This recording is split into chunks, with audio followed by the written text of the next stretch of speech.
Oh boy. Here we go recording.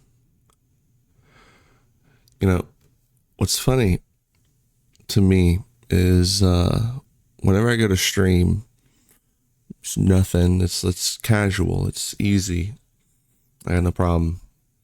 Recording for some reason always gets me nervous. Even though my intent with this is to basically just be the same thing that I normally do when I stream, and but still it like puts me on ease, or on guard, words. Anyway, I wasn't going to cover these patch notes. For those who don't know, Quasimorph got a pretty substantial update recently, and I wasn't going to cover them until I saw one specific update, and I was like, you know what? I have to cover it now just so I can talk about this one update. But in general, I was looking at the discussion under the updates, and it just seemed like a lot of like complaining, but not really a lot of like detailed discussion. And I shouldn't say a lot of complaining. It was about 50-50 split. Some people just complaining about little things without full context, which was kind of a bummer. And some people very happy about some of the changes. So I'm going to go over all those, all the updates, and talk about them, as well as the hotfixes. Although the hotfixes aren't too like insane. So as far as I'm aware, the only place to find the patch notes is on the Steam. You can go into, well, let me drop my face real quick. You go into the just the page for Quasimorph. Boom, right there. You can click on the major update, and it brings you to the major update. You can also go to, I want to say, the community hub has a news section. Yeah, under the news section, it should be the same page that I have in my browser. I have it in the browser so that I can make it larger for us to be easily to see on the video. And from the store page, you can get to the community hub from there. So if you're interested in reading them for yourself, those are the places you can find them. I'm using them just in the browser, but it's the same page that you find in the Steam. I'm also going to point out that because my light is so weak and the sunlight is out, I have my light up there instead of over here. That's why my face is going to be in shadow most of the time, but it's okay because my web camera is terrible anyway. So no worries. New camera coming soon. But let's talk about the update. So the update is called Rocket Science 0.7. And I'd heard a little bit about what was coming. I forget if it was from news or if I happened to be in a stream that the director themselves was sitting in, and I forget if they mentioned it. But the one of the big parts about this update is upgrading the ship, upgrading the Magnum.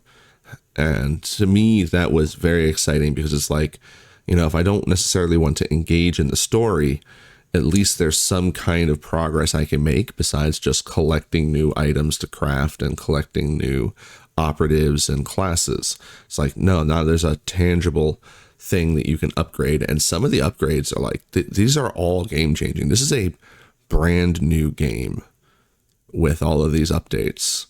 So if you had made up your mind on Quasimorph and it was simply because there wasn't enough to do, definitely come back. But the first thing to mention, top of the list, wipe. All right, well, let's approach this respectfully. Hello, mercenaries. Patch 0.7 is finally here. A lot of effort and hard work has gone into this patch. As we mentioned, this is the biggest patch in terms of game mechanics. We've done a lot of testing, but we need to hear your thoughts. So don't forget to come to our Discord and leave feedback.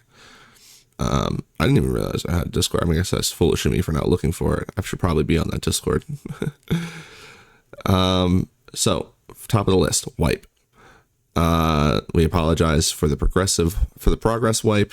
In this update, we completely rewrote the save system code and changed the save file form to JSON. These measures will prevent future wipes. However, there was a comment from one of the team in the discussions. There will be one more wipe. When the full game releases, everyone gets set back to 0. But until then, there will be no more wipes.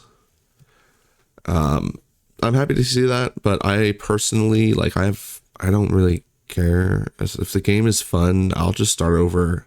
I've already started my progress over in this game like 4 or 5 times, just because I was trying to optimize the early game, and which is what I tend to do with games, is like I try to optimize as much as possible, and that sees me usually resetting a lot. So for me, this isn't a big deal, but I know that some people get really bothered by losing their progress. They get attached to what they have, and so I can understand how this would be a very important update for them. But keep in mind, there will be one more wipe when the full game comes out. Who knows when that is, but fair warning. Full rebalancing of stats, enemies, recipes, perks, and the Magnum's cargo hold expanded from 5 to 7 tabs. This is nice. This is I know the next one is the spicy one, but this one's pretty nice still. We'll get into more of some of the rebalancing that has been done. They talk about it more in detail, I believe, later on in the notes. The most important one is damage. Things are a little less extreme, mostly because of the way they've rebalanced crits. So crits will, it sounds like, honestly, it does kind of feel like the difficulty is getting turned down a little bit, but there were some situations where your operative would end up where there was literally nothing you could do because you were just going to get overwhelmed. And this will hopefully mitigate that a little bit. But then, just in general, rebalancing the recipes, I kind of wish there was a full list. Maybe somebody has put together a full list, maybe not. But still, I'm glad to see some rebalancing happen, just because I mean, the game felt nice before, but there were definitely some things that felt better and some things that I really did not care for. Hopefully there's some more love given to some pistols, because some pistols were just terrible. In my opinion, that is. I'm not trashing all pistols. I actually specifically went in trying to make use of pistols, and there are some that are really good, but I feel like you just end up using energy pistols instead of, or the pistol shotguns instead of using the regular pistols, because the regular pistols just don't put out anything near as good as the pistol shotguns or the plasma pistols. I call them plasma pistols. I think they're called laser pistols. I forget exactly what they're called in the game. And the cargo hold in the Magnum getting expanded, that's okay. But until we have a way to sort those tabs, then it doesn't really matter if we have extra tabs. If I've just been dumping crap into the first tab, and then I finally decide that I want to sort stuff, I have to individually move every little item to the tab that I want it to go to. And that's super frustrating. I really wish there was a way to filter the tabs. And that's just that, filter the tabs. Clothes, only clothes can go in this tab, or all clothes go into this tab, or no clothes go into this tab. Just simple options like that would really make it a lot easier to just dump my operative's inventory and not have to stress where all those items are going. Because inventory management is very frustrating on the Magnum. All right, so added Magnum upgrades, including 6 departments with 3 modules each. I guess I probably should have said this at the start. I'll probably put up a little graphic. No spoilers here. I'm just going to read what is on this page. I have not actually played this update, so I don't really know what these do aside from what is going to be described in this. But there will be some spoilers in that, right before this, after this is 3 new classes. But all I have is the names, not, spoiling what they do, because they don't talk about what they do. They've even redacted that there's a new story mission. They redacted the name of the mission. I'm not going to reveal that. So it's just names that are going to get spoiled and whatever they chose to share in this. But anyway, so the Magnum upgrades the 6 new departments, 3 modules each: navigation, supply, cloning, research, engineering, and hangar. From what I know of the rest of this document, I'm imagining, I can imagine how some of these things are going to work out. But just the fact that there's 6 departments and apparently more than one thing to upgrade, like there's choices to make. And I think you can't upgrade everything. But like I said, I still haven't played with it yet myself, so I'm not 100% certain on that. We'll just keep reading and see if anything. I don't want to talk about what I saw on the the discussion page because, like, again, I don't want to spoil anything. But added 3 new classes: the Angels of Spades, the Terror Pack, and the Valkyrie Squad. I like that there's, oh, sorry for that flash of the name. It's just a name, come on. Anyway, Valkyrie Squad. I like that they brought in some, I wonder if this is going to be female only. I hope not, but I just love when the name Valkyrie gets used because I'm a huge fan of Valkyries. Perks of some old classes were reworked and replaced. I'm hoping that means that, like, some of the ones that just, because there were some perks that just didn't seem like they did anything really useful. I don't have any specifically on top of my head, but there were some that you just straight up couldn't use on certain operatives. I think it was the Blades class on. Why can't I remember her name now? She's the one I play. Is it Eliza? The one who's immune to infection. And it might not be the Blaze class. No, it's not the Blaze class. I think it's the Tunnel Rats class. There's one skill that's triggered off of getting an infection, and she can't get infections. It is Tunnel Rats because it's the damage protection, I think it is, on Tunnel Rats. I think that maybe that wasn't Tunnel Rats. Maybe it was a different class. But it was a skill that you had to get an infection, and the bonus was that you got more damage reduction, but she can't get infections. So she's basically shut out of that class because it's the most useful perk in that class, which was kind of a bummer to find out. But yeah, so I'm hoping that that kind of stuff is what we're looking at here for, like, being reworked and replaced, is like the classes are just going to end up being better for all the operatives as opposed to some operatives just straight up not getting the full value on some of the classes. Added a new story mission. You know, I'm not going to try to spoil that anymore. I still haven't even engaged in the story. From what I've heard that you do in the story, it sounds pretty interesting, but it also sounds like it's not really,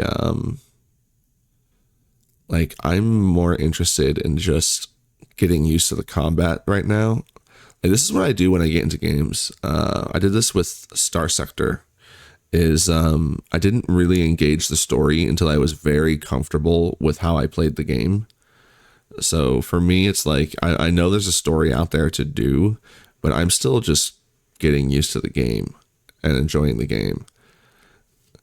Added new class weapon traits and reworked old ones, which that's going to be nice because I just like how the classes give you bonuses to different weapons, but it didn't really feel like I said, it felt like with the pistols. If I'm gonna try to use pistols, and I want to do it well, I'm almost required to use pistols that aren't pistols. Like the pistol shotgun, it's cute that it counts as a pistol because otherwise pistols would suck. And same with the energy pistol. It's like, it's a good thing it counts as a pistol because otherwise pistols wouldn't be good. But it just feels like I'm not using pistols at that point. So hopefully this is part of that, is like, you know, some of these weapons are going to get underutilized. They'll have more of a time to shine. working the operative rank mechanics. Ranks now level up based on kills instead of number of completed missions. Each rank provides specific bonuses and abilities to the operative. Rank leveling is only available with the experience capacitor installed on the Magnum. So this is what I was talking about earlier, is that this experience capacitor, I'm guessing it's part of the cloning department. And it'll allow you to actually, like, was this a thing before where ranking up the operative actually gave you something? Because I never noticed that happening. But then again, I also very rarely had an operative that was leveled up. I tended to throw them into the meat grinder. Okay, 1 second. Sorry about that. Where was I? Right, the experience capacitor. So I'm happy, like, I'm happy with this because, well, again, I'm not sure. Was this something that was a thing before? Did our operatives get stronger as their operative rank went up? Because as far as I could tell, there was nowhere that really said that. Certainly not in the tutorial. I shouldn't say that because I'm really bad at reading tutorials. I tend to just want to blaze through them. But at least this is going to make it more obvious if it was a thing. And if it wasn't a thing, I'm very happy that it's a thing now, because anything that can make the operatives just feel better and give me more of a reason to have them survive. All right, so critical damage reworked from absolute to percentage base. Yeah, I'm not sure how it used to work, but this sounds much better. Again, because, you know, as great as Quasimorph is for the fact that anything that the AI can do to you to abuse you, you can do right back to them. And it's because of that that you can dominate the way you do. The thing is that when you, especially when there's like Rapture, you can get put in situations where you're just done. There's nothing you can do. It's game over. And I'm hoping that this critical damage rework helps mitigate that a little bit. We'll see. I'm going to be messing around with the game soon, and we'll see how all this actually works. Right here, this has obviously been struck through because they had to pull back on it. They were enabling support for the Steam Workshop, but the script backend was changed from whatever to is that mono, making the game modification easier for modders. However, going to add an ASP delete for now. So that was going to be added, but they had to delay it for one reason or another. And all right, this next one. This next one is the reason why I'm covering the patch notes, because I feel personally responsible, and I will not apologize, because this was needed. Hopefully it wasn't too heavy-handed. Like I said, there's not a lot of detail here into the patch notes as far as specifics, which is kind of a bummer. It's just a lot of just, this was changed, go figure out how, I guess. But this was an area of weakness in the game that I was exploiting. And that is that recovery / cloning of operatives didn't cost any time in game. It does now. Recovery / cloning of operatives after a raid now takes in-game time. I'm guessing this means recovery as in when you actually recover from a mission, whether it is because you got an early evac or because you completed the mission, will take in-game time. And, meaning that after you finish that, it takes time for that to complete.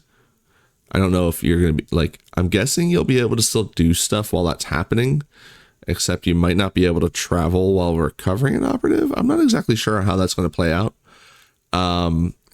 But before this patch, there wasn't a time, and I was absolutely abusing this. What I would do is I would find a mission and send my operative in butt naked, usually with just a knife, and they would either find a item chip or a class chip or an operative chip, in which case I would evac, or they wouldn't, in which case I would evac their head from their body, self-amputate, because the point wasn't to finish the mission.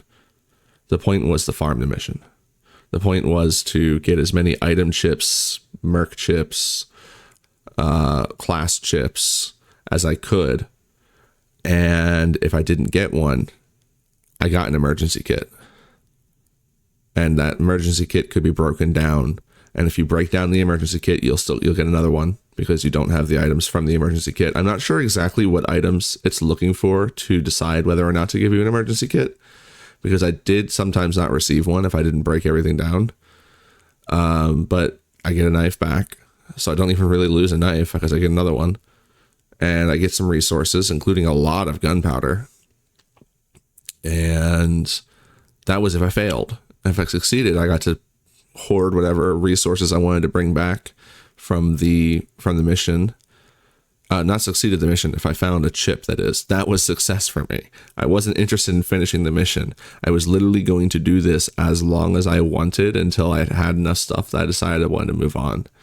And honestly, there really was, I'm still going to do that. I'm still going to absolutely do that. It's just now I have in-game time where I have to wait, and I can't do that indefinitely, because it was like, there was some time that passed, I think, for launching the mission. I think it was just a few hours, but I can't even remember if it was any time. It's been a minute since I really messed around with that.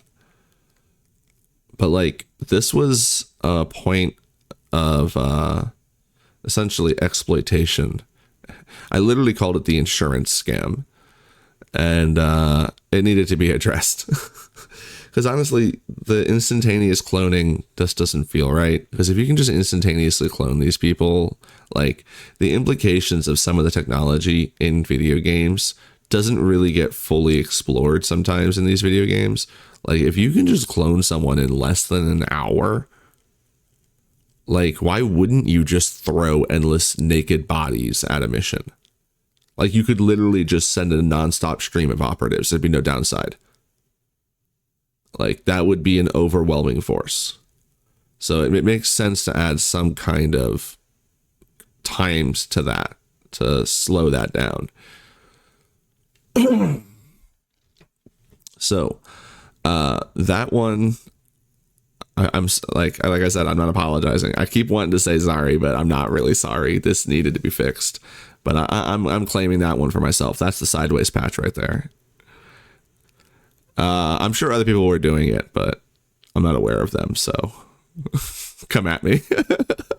I'm willing to share ownership, but we have to talk about the name. We have to fight over it. All right, the next one is actually probably the more divisive. Like, the first one was a bit divisive. Like, I saw some discussion. People were wondering, like, why? Why did you have to do this? Because your boy Sideways was breaking the game. Not really breaking the game. Honestly, it wasn't a huge exploit, but it was something that just did not feel right. And the game just, to me, automatically feels better after reading that line. It just feels a little more balanced and a little more like the game makes sense in its own universe. It just occurred to me that people reading on their phone are going to have a real tough trouble actually seeing this. Let's see if I can. Yeah, real tough trouble. These are the words I use. I still don't know if that's enough. It's really hard to, like, all right, that's going to have to be it, guys. Maybe I should have copy pasted it into my own thing. All right, so, but I am reading it word for word when I read it. So you're not missing anything. All right, so, but the next one is probably the most divisive. The next two. This first one, weapon max durabilities were increased by 50%. Repair kits restore max durability. and recipe for kits is unlocked by default. This is in here because of the next one. So we'll talk about them together. The next one being, items will no longer restore their durability after missions.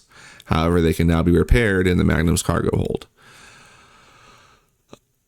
I mean, I understand some of the complaints that I've been seeing. People are talking about how this is tedious. Why would you do this? You know, this just adds unnecessary steps. I can understand that mentality, but that's like, it's not what the game is. The game isn't supposed to be about, you know, easily doing that stuff. The whole point of the game is that the system has gone to shit, and you're literally hoarding pieces of plastic and cloth because you don't have raw materials. So why would it be fair to just automatically repair all of your weapons? Like, if you could just automatically repair all your weapons, then what kind of technology is it that you have on the ship that can do that? And why aren't you just doing that? Like, why is it that you can just do that without spending any resources? Like, the whole point of the game is resource management. Like, I mean, I shouldn't say the whole point of the game, but a big part of the game is resource management. And by having the free repairs, like, this is another thing that you could just, like, it was being abused. Like, free repairs shouldn't be, I mean, I shouldn't say being abused, but it definitely made me less concerned. When I realized that a destroyed item would be fully repaired when I brought it back, I was way less concerned with the durability on my weapons. But now you got to spend resources to repair that shit. And I think that's fair. Especially considering, to counter this, they've increased weapon max durabilities. They've allowed repair kits to restore max durability, which I always thought was, like, I'm not a fan of the way that the durability goes down, but I understand why, because otherwise you would just be able to essentially, like, use, not duct tape. Duct tape is about one of the best repair items in the game, but, like, you just be able to just throw scrap parts at any problem of durability. And it's like, well, that to me is just tedious. If I can just, if I'm literally just using scrap metal as fuel for my weapon's durability with no downside, then it's like, why bother with durability? This is another step towards making the weapon durability and maintenance an important part of the game. And that's clearly something that the devs want to focus on, is making maintaining your weapons and your equipment part of the game, because that fits more in universe than just, oh, Magnum has a, you know, repair all spell that just slaps on your equipment. Like, it didn't make sense before necessarily, especially now, not, you know, with this being the change that they clearly want for the game.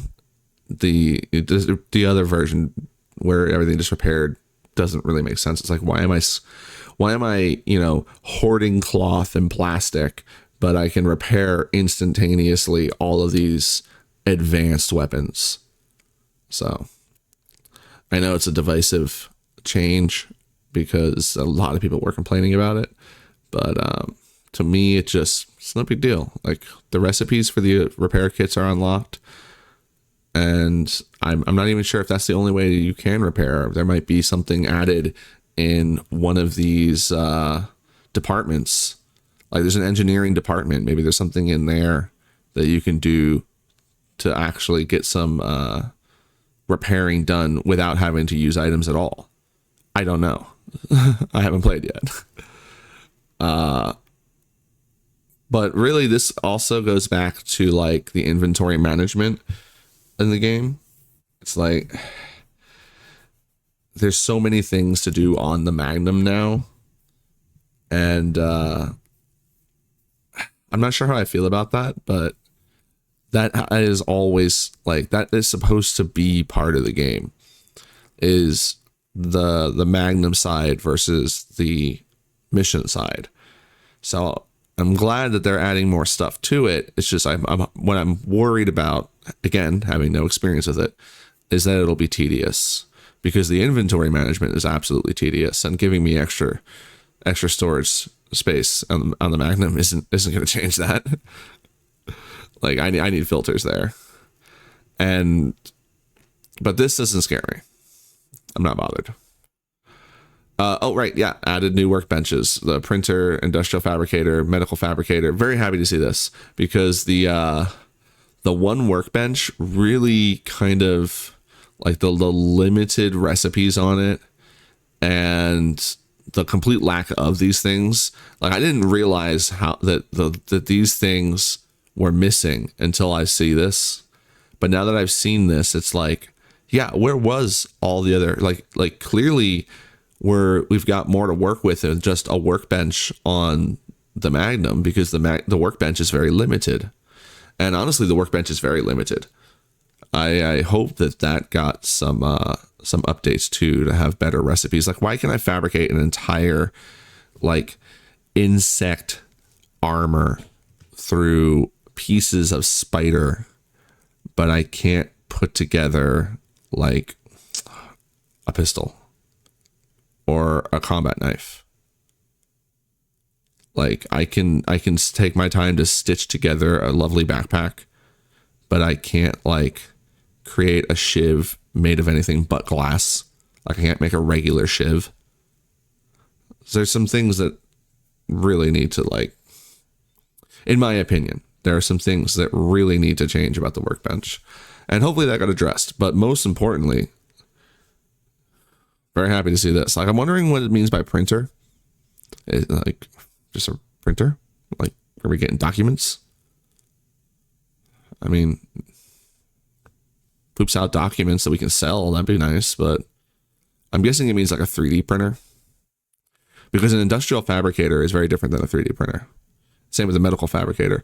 One of my jobs that I have on the side to keep this lovely channel going is I do cleaning in a factory. These things are very different than 3D printers. They're big, first of all, and they shave metal. These things are awesome. And I'm guessing, you know, these are some more sci-fi advanced version of that even. So I think this is going to be really cool. I'm excited to see what kind of stuff we can put together now on the location, because we already had like all these poppy seeds around to make morphine with in the game, which is a really useful tool, but you couldn't actually do it at the workbench. So being able to, like, if you can do that at the medical fabricator, that's great, because that means I can go in butt naked and I don't have to worry about quasimorphosis as much.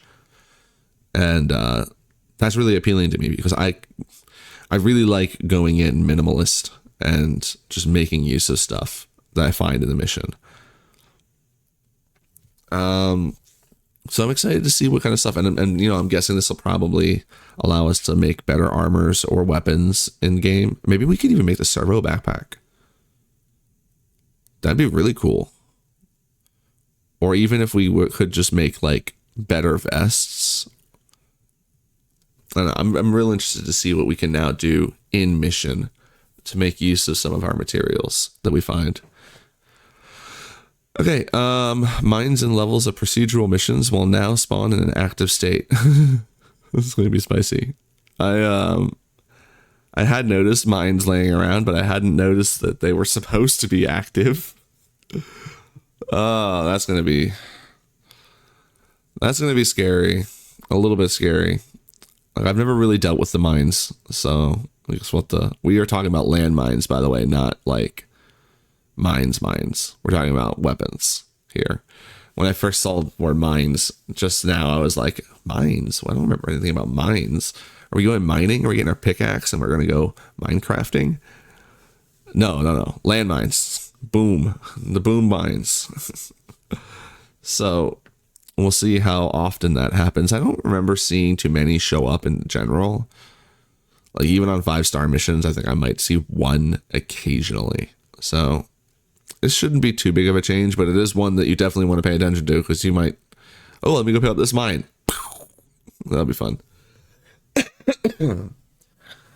Depending on their behavior pattern, enemies will now ignore or avoid hazardous tiles and mines. I'm kind of bummed about this because it was really easy to like abuse some fiery squares.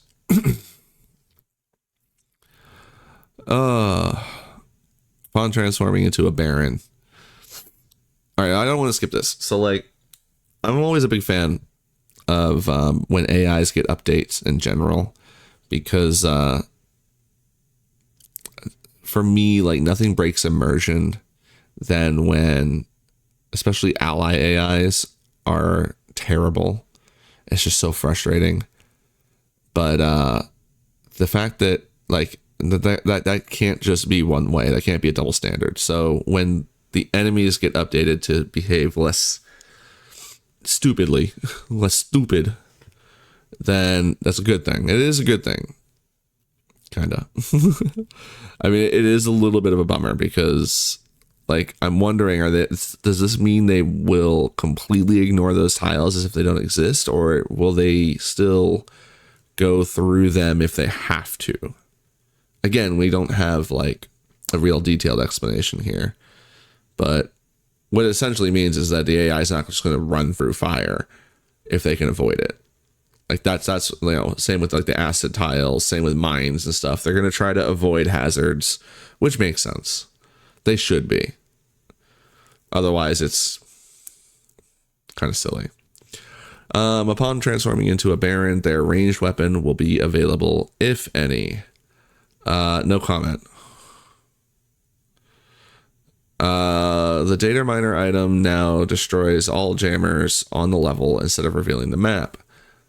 I guess this is cool. I think it should do one and the other. Like, why couldn't you have, like, if there's a jammer, the data miner destroys it, and if there's no jammer, it reveals the map. Like, I like I feel like it could do those things in stages. I guess the idea is that you don't really need a data miner with the scanners that are already on the map. So perhaps that's the idea, is that the data miner is more useful in this way because you can just find a scanner. Perhaps. The Eye of Karash item now, I think that's Karash. I don't know how to pronounce that exactly. I'm going to go with Karash. Now reveals the map and highlights all Quasimorphs for 20 turns. That's cool. I like that. I like added function on this item because this item spoils. So it's like, I'm going to use it. If the map's already revealed, it's kind of a bummer because it means it just has no effect. But this is nice.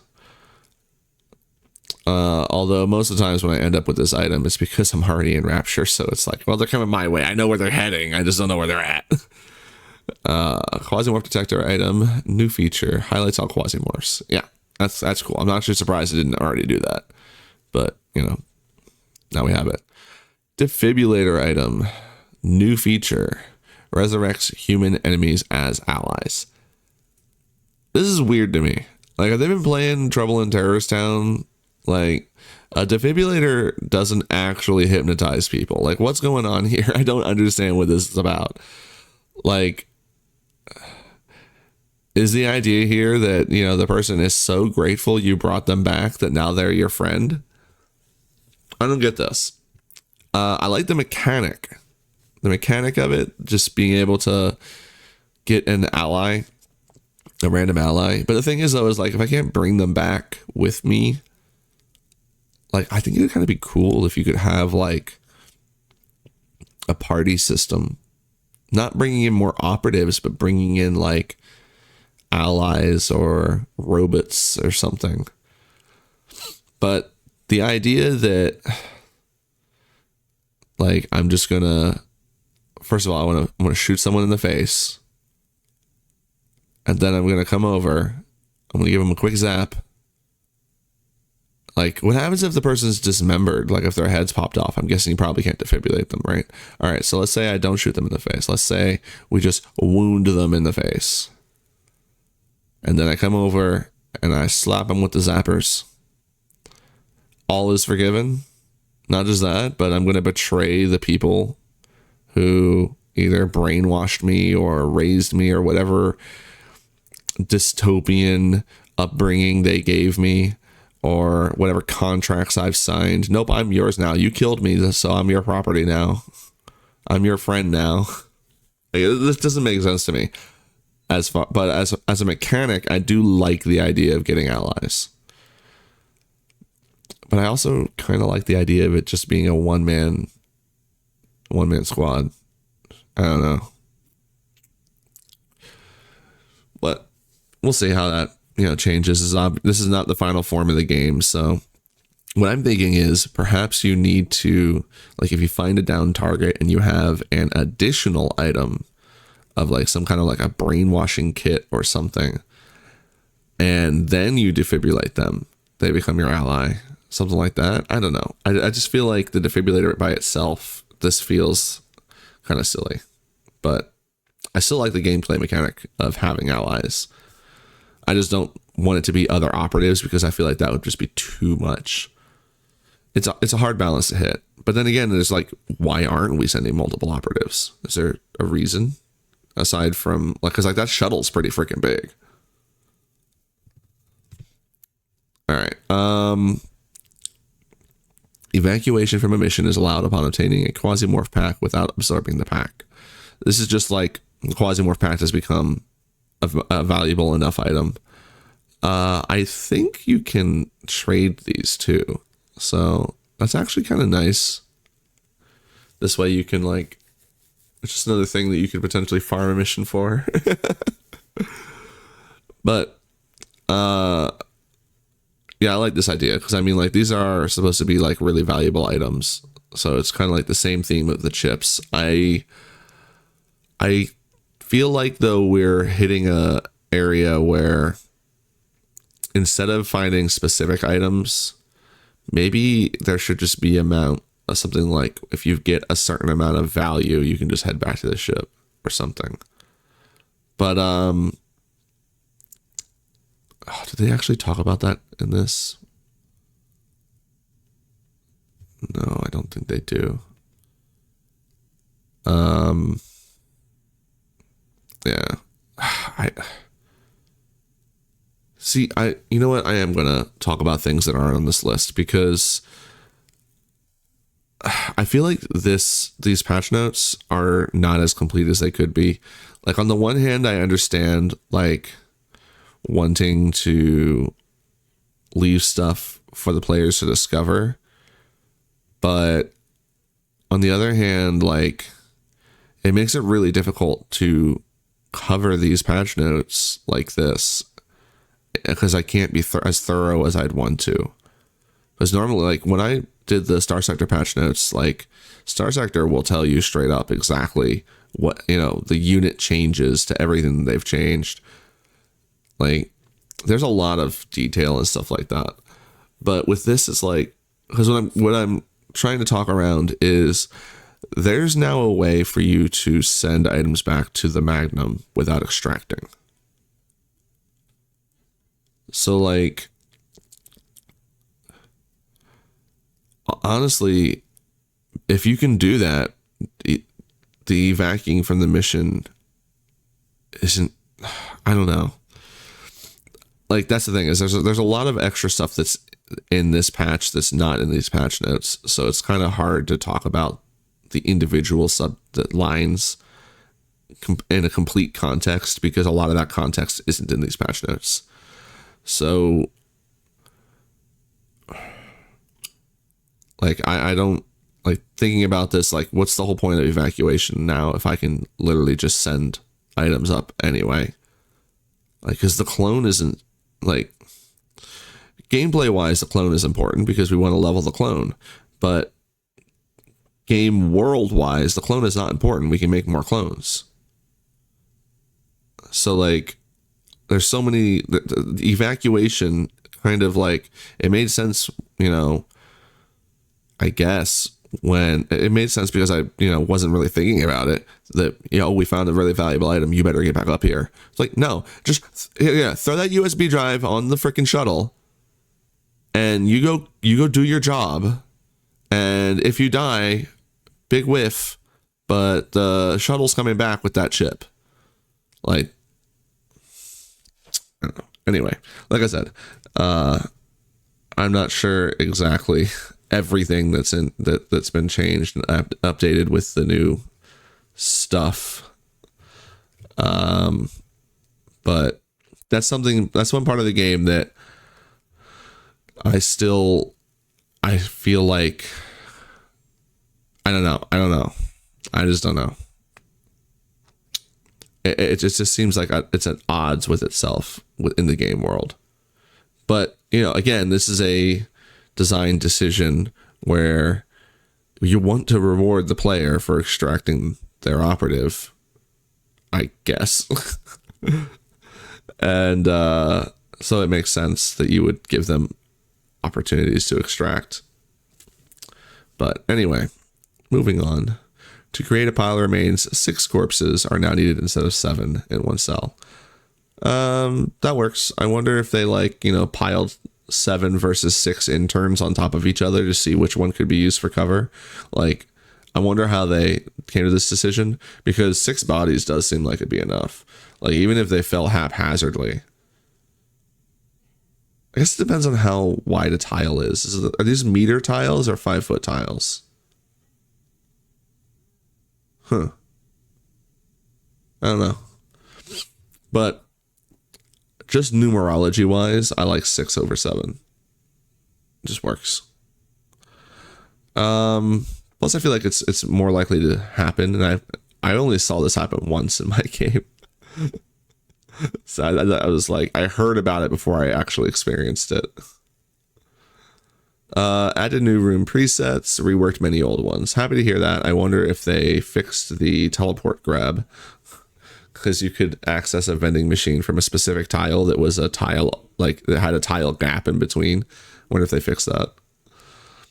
Expanded the list of destructible surfaces. That's cool too. I like the destructible environments.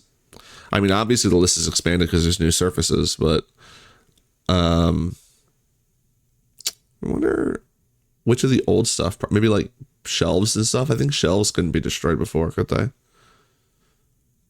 And these little shits, I hate them, and now they're even worse. Spiders are now immune to poison damage.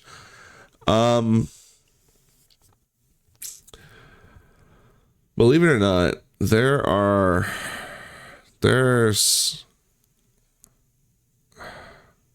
depending on the kind of poison, the kinds of, and again, we're gonna ignore the fact this is the wrong word for this context. Poison, something is poisonous when you eat it. Something that spider has is venom. The difference being that venom is an injectable. It has to get into your bloodstream by a bite, usually. Spitting cobras will literally throw it into your eyes, but it has to enter into your bloodstream. Whereas a poison is something that you ingest. It enters through your digestive system. I mean, it still eventually gets into your bloodstream, but the method of delivery is very specific. But in video games, we just use the word poison. I just want to address it though, because I'm over here doing this very meticulous breakdown, so I can't just talk about poison without bringing this up, because it's something that video games confuse all the time. Poison has nothing to do with venom. Venom has nothing to do with poison. And in this case specifically, most creatures are not immune to their own venom. It's just like if a snake bites another snake, it's still gonna get fucked up. The brown recluse, its venom is necrotic. It rots flesh. These spiders, is that the case, or am I just talking out my ass? Hold on a second. I'm pretty sure I'm not talking out my ass, but I want to Google over here where no one else can see. Are animals immune to their own venom? Yes. But the system isn't always perfect. That's what I thought. Okay, it's not completely. Hold on. Let's get over here. Now that I can vindicate myself a little bit. Some animals have immune systems. You know what? Fuck your AI overview. Let's just go down here. Sometimes an animal's immune system or special anti-venom properties protect them too. Animals that make venom have evolved so that their own venom key doesn't fit into their locks. So even if they accidentally bite or sting themselves, venom doesn't cause a reaction. Huh. But the thing is like, all right, okay. So I was wrong on that. Sorry, we'll just cut this. I ain't cutting crap. I can't be bothered. All right, so I was wrong. But this shit ain't venom. All right, what the spiders drop on the floor is not poison. It is not venom. It is acid. It is some kind of fucking radioactive acid shit. Like it ain't poison. It ain't venom. Because my operative, my operative half the time is butt ass naked, but my operative is often wearing shoes that they stole from someone they killed. And if you had a fucking puddle of the most deadly spider venom, I could still stand in it in my shoes. It wouldn't affect my shoes. Venom isn't organic. Like, it attacks biological stuff. It's not going to do anything to my fucking shoes. All right. What these spiders are full of is acid. It is either acid or some kind of radioactive nonsense. So having the other spiders be immune to it kind of bothers me. Just having it, just like the behavior of these puddles in general bothers me. Like, again, this is like a simplified game mechanic just to create another hazard. Like but the thing is, like, it doesn't bother me as much when the vats of literal acid, because when you, like, I'm not sure, because I see, this is the thing, is that this same poison damage covers poison, I guess. I don't actually know if there's any actual things you ingest that cause it, but it covers venom, acid, and no, radiation is a separate category, but it covers venom and acid, because, like, what chemicals are we spraying? Just chemicals in general seem to be covered under this category. And I'm not bothered by unifying those things into a category. I'm bothered with the results.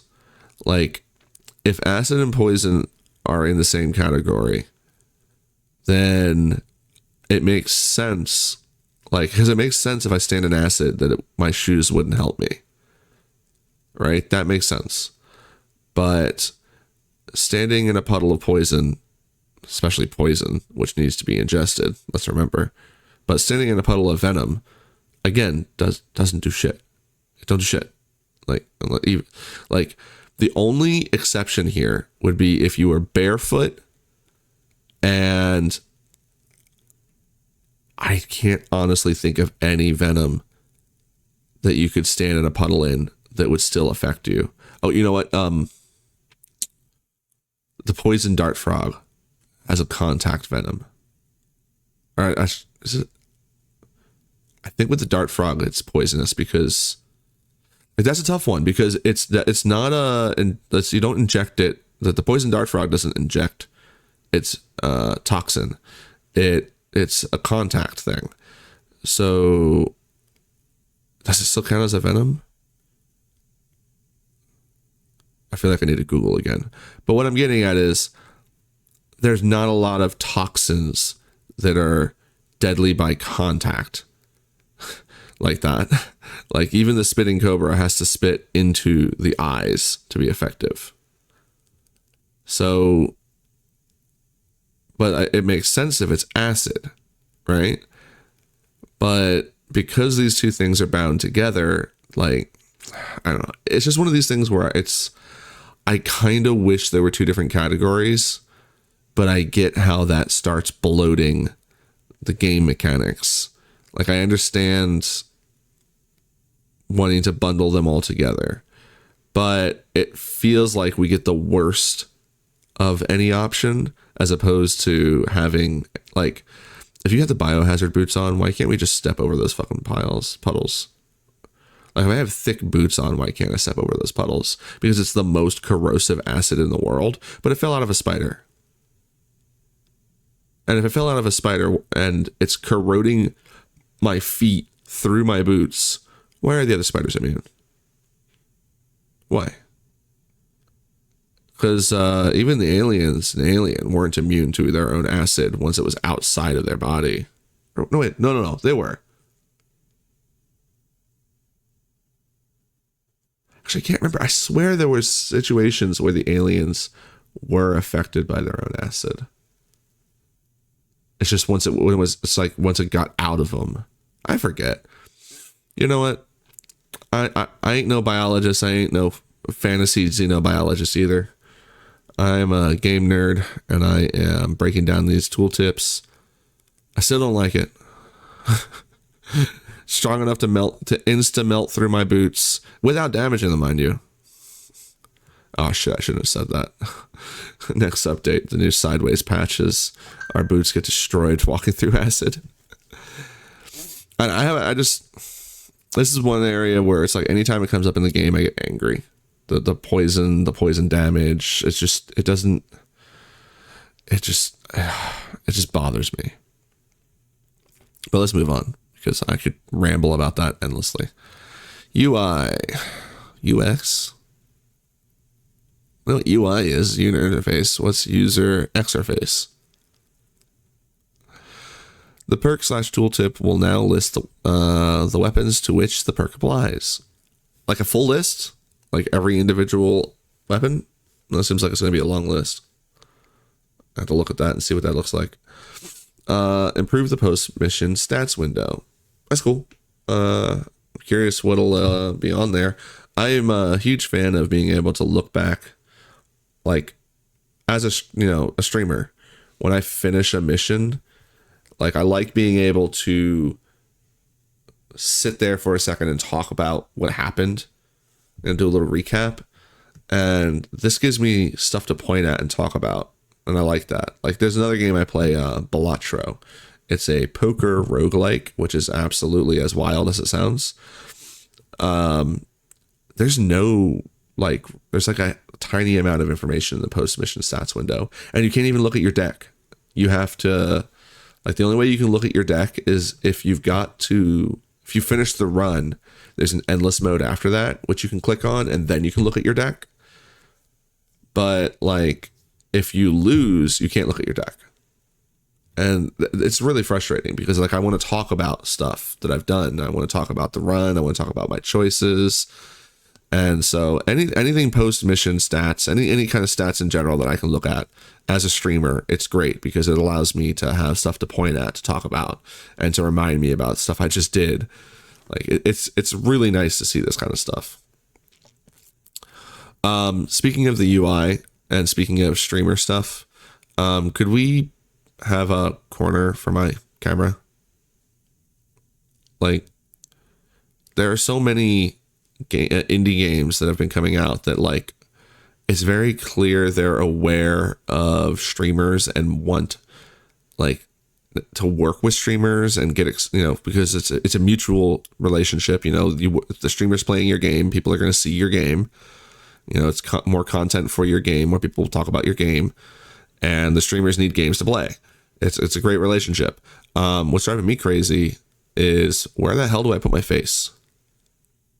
Like, I'm not usually taking up half the screen. Normally I scrunch myself down. In fact, this is the camera that I was using before because it's on the smaller side. I have it trimmed off, you can see, into a square, and I would squeeze myself all the way down because I needed to find a corner where I could stick my head that it wasn't blocking anything important to the game. Like, but there's games with Twitch integration where I ain't got a place to put my camera. So Twitch is a thing. You want Twitch people to use your stuff, but then you put crap like everywhere, like everywhere on the screen. There's something important to the game that if I block it, it's going to take away from the viewership. Like, Star Sector is awful about this. Like, every single corner, there is something important in Star Sector that could have easily been combined or moved. And just giving me control over the UI in some way where I can like move stuff around would be freaking amazing. But that's a big ask. I understand that. But could we just have a corner like that everyone just agrees is for a camera? And that's why there's nothing there on that corner. Because it like I literally, hold on, let's do a little tour here. All right, so this is going to be hard to see on a phone, but I have 1, 2, 3, 4, 5, 6, 7 different scenes built into OBS right now. And it's only going to get larger because the first one is mixed. That's the one I'm using right now because it's just got a bunch of crap in it. But essentially what I've started doing is every game I play, I make a new one because the camera, chat as well, but the camera is almost always going to end up in a new spot because I need to be able to not block the game. I need to make sure that wherever my camera's at, it's not blocking any important information. So like, it's just, I wish more designers would be aware of the fact that like, whenever you're designing an overlay through every process of the game, pick a corner, pick a square. It can be a square. I mean, honestly, it kind of needs to be a bit like, that's the problem is like the size as well. But like pick like a whole quadrant and try and be as minimal as possible when it comes to popping shit up in that area. Because essentially right with Quasimorph, my problem is whenever I open my inventory, it's my camera's blocking it, period.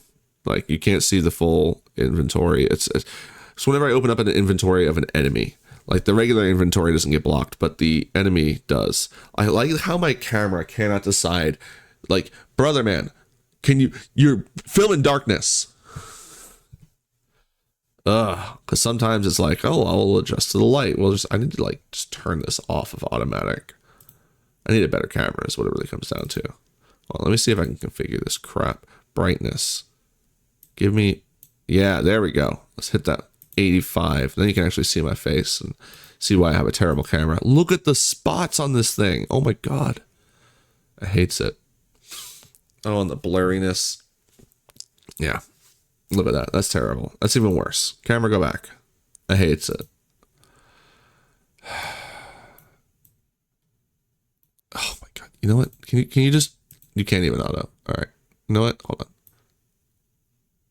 Oh, I can't. There's no control. You know what? 71 close enough. Oh, still looks like booty. You know what? Go back to default. Sure. Whatever. Just leave me alone. I don't want to deal with it. I need a new camera is what I know. I know I need a new camera. Oh, this one was free. All right. Free is the best price until you can afford better. All right. So rant over. Let's move on. It will notify about faction relationship breaks. It's nice. The item tooltip in the rewards block now shows information about the specific item / chip. Very glad to hear that.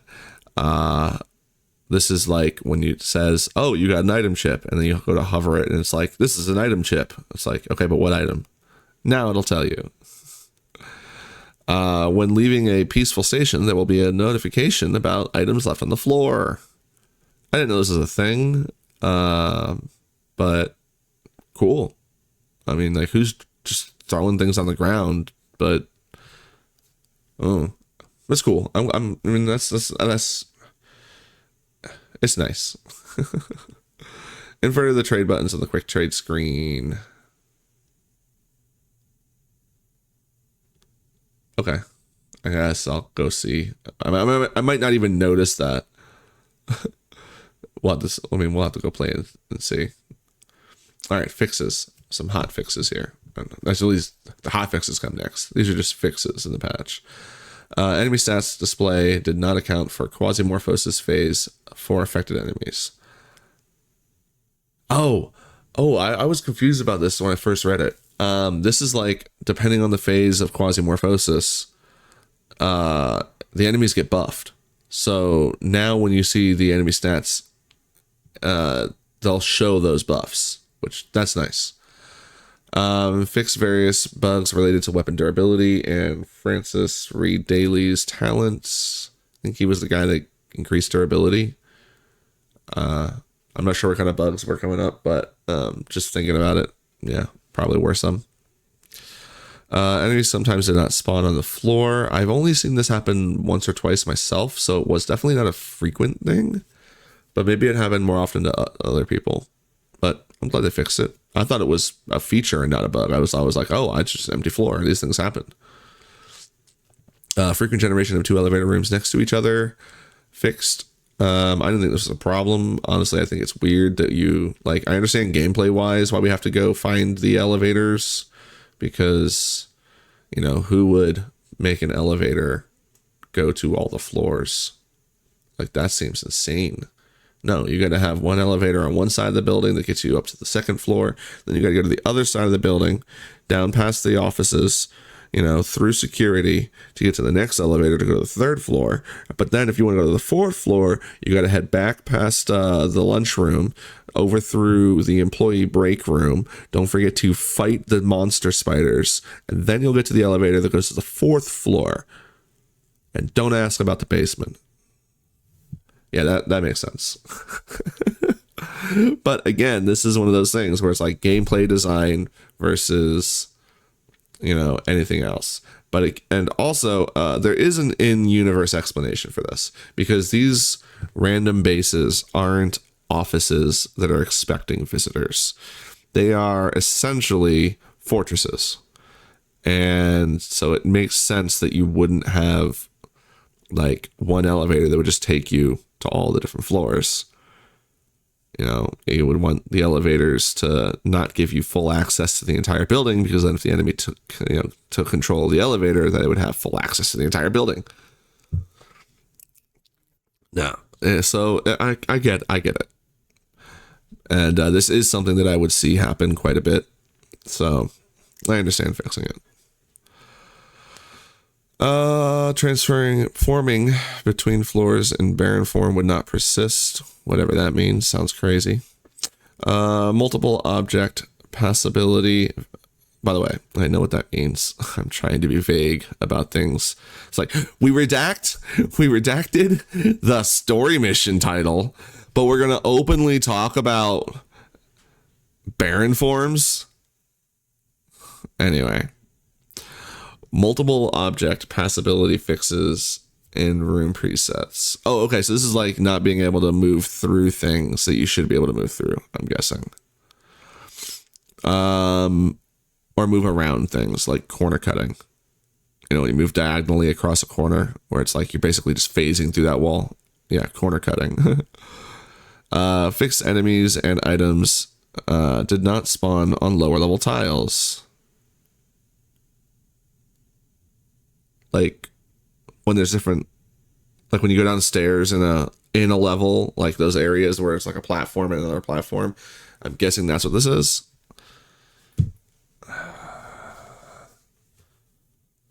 Huh. I didn't know that was a thing. All right. Fixed on the corpse screen, a completely broken item could be dismantled via the dismantle all button. Yeah, but it didn't give you anything. Which sometimes I just want the thing to go away. So now you're telling me broken items are just there forever. Pretty sure it didn't give you anything. But even if it did, what's the fucking problem here? All right, just because my gun breaks doesn't mean all the parts are destroyed instantly.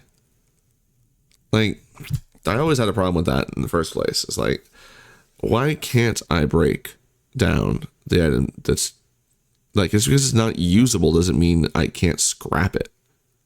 Like, that's literally what scrapping is about. Taking the useful parts left. Like, it has, if zero durability means there's no usable parts, then that means the thing just needs to be disintegrated and no longer be an item I can recover. Come on.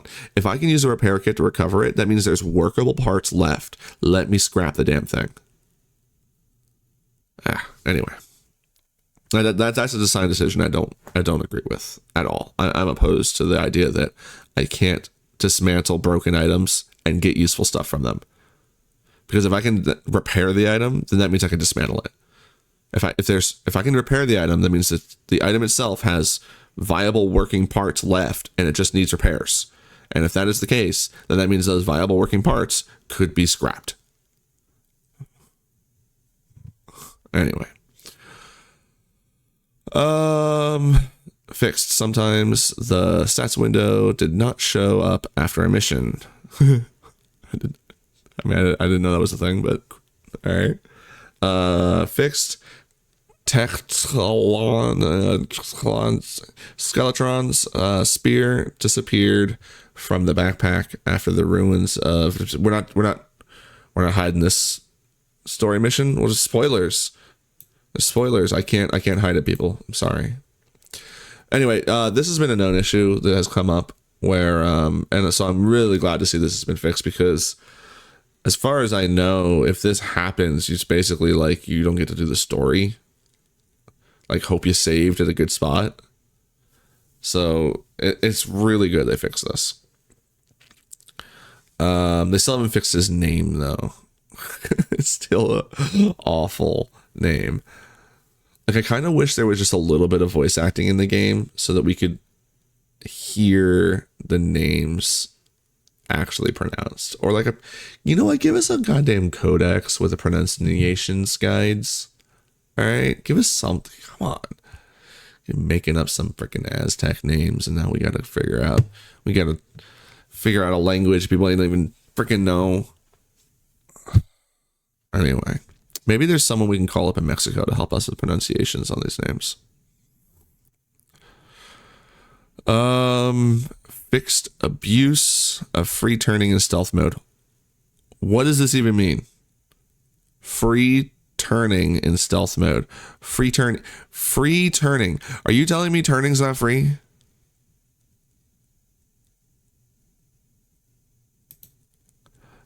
Or was there like, what do you mean by abuse?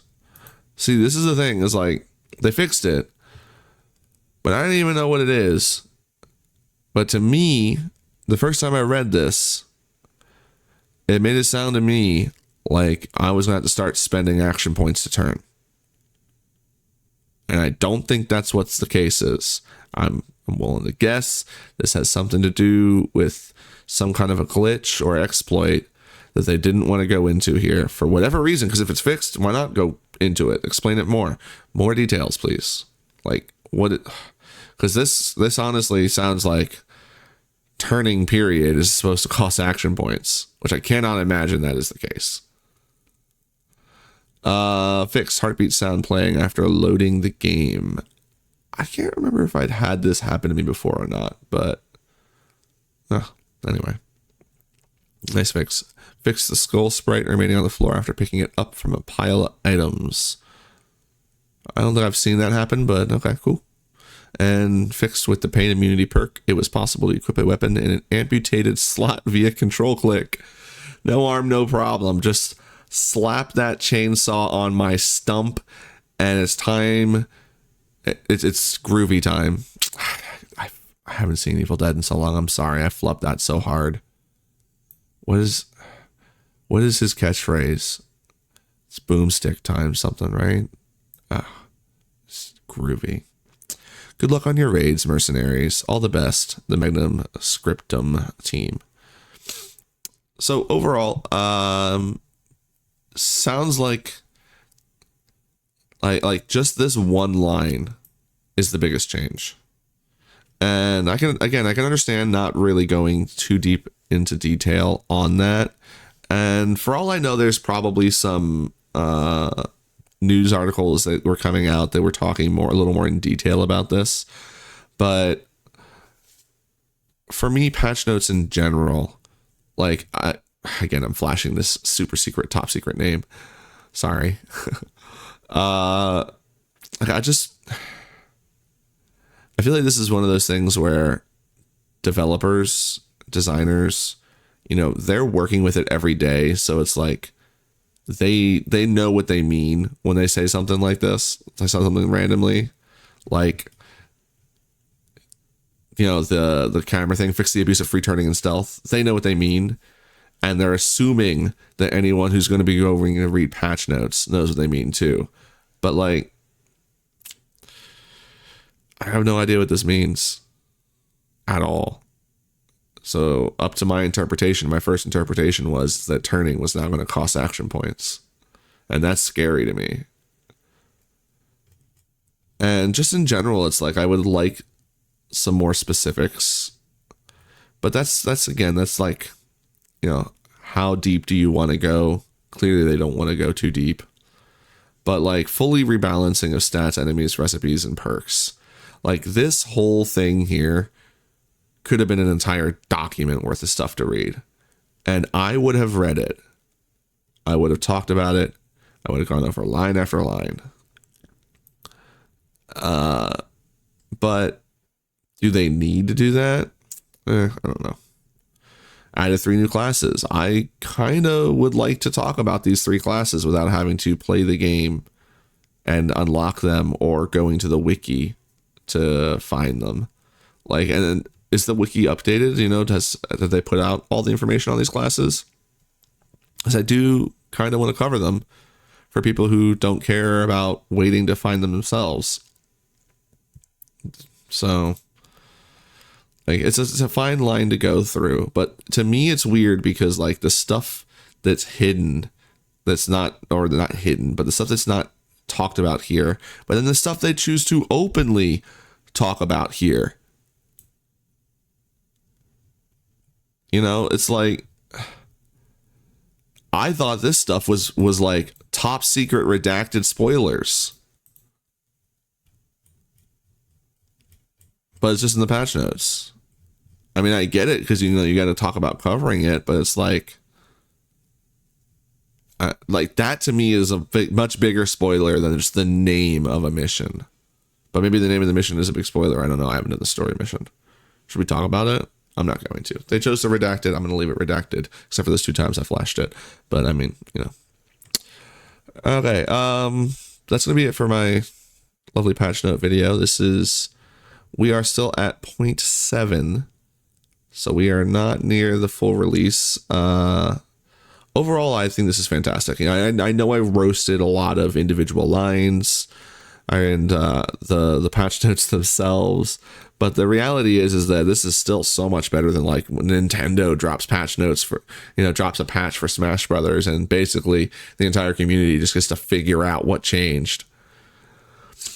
So I'm always a huge fan when there are patch notes, and there is a lot of stuff they did talk about here, which is nice. And I do want to stress as well that I'm only critical of like things that I actually love. I do love this game. It's a fantastic game. I'm very happy to see that there's new stuff to do. I'm looking forward to see what other stuff they add to make the game more of a game, because I keep bringing up Star Sector, and the reason is because that game is a wonderful example of, it had an idea of what it wanted to be when it first started development, and then it's just expanded things so much that it's become a completely different monster, where you can start that game up, completely ignore the story, and make a story of your own. That game is very open world in that sense. And I keep comparing Quasimorph to Star Sector, even though they're very different games, because I feel like Quasimorph has the room to become something like that. It has the room to, you can start up a game and go out and do stuff and make your own story. Like that, there's a lot there. I can't really like explain how that's going to work, but the first step is definitely giving you the ability to, you know, develop your ship. And so this one line here is the biggest this is huge for adding new dimensions to the game. And I'm just not sure what else could be done. Aside from saying something silly like, "Oh, what about multiplayer?" I mean, that's an easy option. That's an easy thing to say. Everyone wants to say multiplayer. I'm sure there's people that want multiplayer in this game. And honestly, if ever there was a game that was single player that multiplayer seems like it would slot easily into, this is one of those games because it's turn-based. It doesn't feel turn-based a lot of times, but it's absolutely turn-based. And so I feel like you could easily turn this into a multiplayer game, but that's hit or miss. Like it feels like it's an obvious, easy ask to make a game have more dimensions to it. With Star Sector, it was colonization really added a bunch of dimensions to that game. But then there was also just the fact that you picking your ships, picking the way you outfit your ships. There was a lot of different stuff. Maybe class customization. Like, I like these classes that they have, but what if I just get to pick my own? What if loading up the operative with a class was more about picking the various perks out individually? And instead of unlocking classes, we unlock perks. Because that would add a huge dimension of customization. And it would also make it so, like, yes, you could just reprint your operative, but you would definitely have a lot more of investment in the operative because you customize them further. Custom operatives would also be obviously nice as well. Like, these are very big asks, I understand, because it's a huge balancing nightmare. Just having the fact that you can have, I shouldn't say nightmare. It's a balancing act just having the choice of operatives. I keep moving my hands below the camera and you can't see them. And I feel like I'm talking. Oh, all right. It's a huge balancing act. Just being able to customize between picking an operative and picking a class. Because now you have to make sure all the classes and all the operatives balance out to a degree. Obviously, some things are going to be better than others, but in general, you don't want anything to just invalidate everything. Whereas if you just did one of those two things I suggested, being able to pick your perks, customize your classes, that becomes a much harder balancing act. And if your operatives can also be customized, now we're entering territory where you can potentially make some really broken nonsense. But it doesn't matter. It doesn't matter. People will play the game regardless. Just because I can do something broken that invalidates a lot of the game doesn't mean that's all I'm going to do. Like, anyone who stops playing a game because they found the one broken build and that's the only thing they did, like, so you just didn't want to explore the rest of the game? Why not? Then you clearly didn't like the game anyway, so not interested in what you had to say. No, what's more important to me is having a variety of ways that I can replay a game. And customized classes, customized operatives, that's 2 more dimensions to add to the game that just seem easy and obvious to me. But again, those are huge balancing acts. One that I feel like could be done that the game already kind of does is let us customize the weapons a little bit. Like, why do I need a separate recipe to put a silencer on a weapon? Why do I need a separate recipe to get a laser sight, to get a scope? Especially when it's not like I'm aiming down the sights with these things. It's just modifying the stats. Can I please customize my guns a little bit? Like, the sprites are already there. The stats are already there. Just let me pop the item off and pop it on something else. Like, that would be really nice. that I think is an easier, like that doesn't really even seem like a balancing thing. That seems more like a programming and design thing. Just being able to, you know, have the like weapons that I can put attachments on. Especially now that you're making me clean my gun after every mission. Come on. let me customize it. And I mean, you could even go over the top with it. Let me color it too. Jeez, that'd be fun. I mean, I know it's not going to have that much in-game effect because it's like, I guess you can see the gun in a person's hands. I don't even want to change what it looks like in their hands. Just let me look in the menu and see, oh yeah, that's my pink shotgun. Let's go shoot some demons. Okay, let me put a Hello Kitty sticker on it too. That'd be even better. But just being able to put the attachments on it or take them off that are already in the game, like that would be really cool. Because like there's already a lot of items in the game. I really don't want to see more weapons.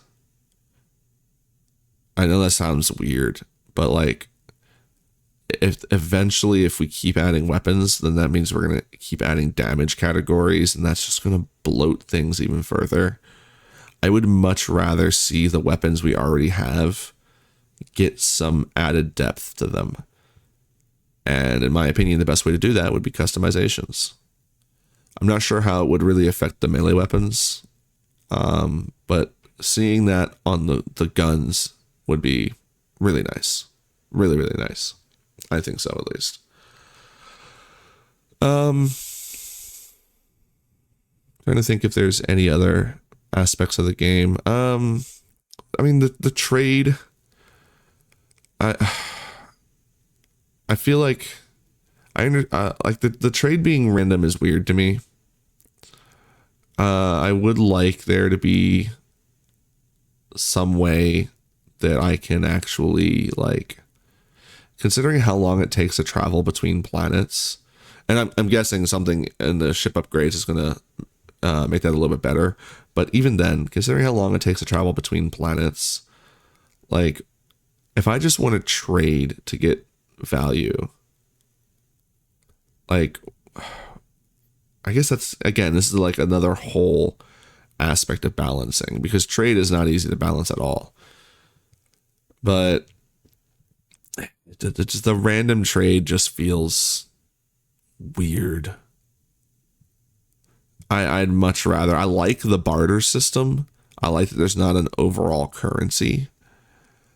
But I mean, the first thing that comes to mind is RimWorld, where it's like what the person has available is random, but and I don't know if the value of the items is random in RimWorld, like based on whether or not they want it, or if it has a static value. But just being able to, you know, pick and choose and then haggle, and it's like, all right, well, I gotta make the difference up, so I guess we'll give you a couple extra eggs to make up the difference or something, you know, just in this case, you know, a couple extra tins of mystery meat to make up the difference. Like, and you know, maybe they don't need that, but it's so they don't value it that high, but at least it makes up the difference in the trade. I don't know, like, because then it's, you know, the economy just feels like it needs a lot of work.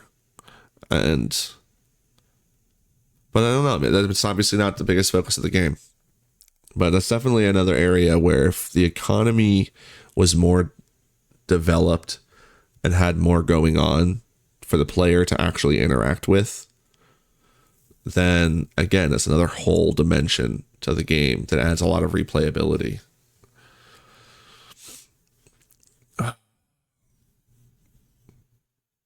All right. I don't want to ramble on too much, because this is all I do is ramble on. And I want to get to actually playing this game. And I need to now take this video. I'm not even going to chop it up. This is going up exactly like this. So you get my unfiltered second look because I did look over this before I covered it. Oh, I almost forgot the hotfixes. I almost forgot them because they're basic. Critical bug was fixed in the transition between levels of Taste of Revenge. Apparently that was a problem. It's been fixed. And modified items not displaying on the character. Modified items not displaying on the characters. So we're talking about modded items? No one says modified when they're talking about mods. Say modded. Because modified makes it sound like there's in-game. Is there in-game weapon customization already? And they just didn't tell us? See, whatever. Anyway, I'm going to assume that's modded items not displaying on the character. Mobs not reacting to damage if the source of the damage was outside of their line of sight. Oh, that's a bummer. But that makes sense. If you died on the 3rd floor of Community and Anarchy mission, the elevator in other missions would become broken. And configuration and localization fixes. Okay. So, just some hot fixes. But that is everything as of July 1st, 2024 for the patch, the 0.7 patch. And yeah, I think I'm ready to go start over and mess about in this new update. So that's it from me. I really don't have too much else to say or plug, except that at the end of this video, there'll be a cool little playlist on the nonsense that I used to get up in Quasimorph that has now been patched. We'll see if I can still do some of that. You can find me on Twitter, not Twitter, Twitch. I don't use Twitter, whatever you want to call it. I don't use it. You can find me on Twitch. You can find me on YouTube. You can find me on Discord. You can find me on Substack. All of the above. Always and forever. Sideways255. And I'm going to play some Quasimorph. Thanks for joining me. And if you have any questions or comments, throw them down in the comment section. It's like I'm doing this all out of order because I never usually do this stuff. But you know, if you're gonna take this seriously, that's something you do need to do. You have to call to actions, remind people that comments are there, tell them about the like button, the subscribe button. You got to do these things, and it's not because people don't know they're there. It's because people forget to do these things. Like, I myself do my best to hit that like button as often as I can, but there's plenty of times when I'm just cruising through videos and I forget, and it's when someone in those videos says something that it reminds me, oh right, yeah, let's go push that like button. Or there'll be times when I've watched, like, there's someone I've been watching recently who does Mortal Kombat historical, like, competitive histories and stuff like that. And you know what, let me give them a proper shout out because their channel is fantastic. Let me just pop this open over here so you don't see my awful algorithms. Oh, I don't watch that. Ugh, I do watch that. PND. Yeah, anyone who's in Mortal Kombat already knows this guy. Ketchup and mustard over at PNDKNM. I've just been watching them a lot lately, and the thing is I must have watched like hours of their content before I realized I ain't subscribed. So, like, there's a reason why you're supposed to say it. Please like, please subscribe. You know, follow me on this, follow me on that. It's part of the job, and it's important to do. So please like, subscribe if you'd like. Follow me on Twitch if you care. Check out my Substack, which has one article about Zelda right now. And hit up my Discord if you'd like. And if you don't, have a nice day.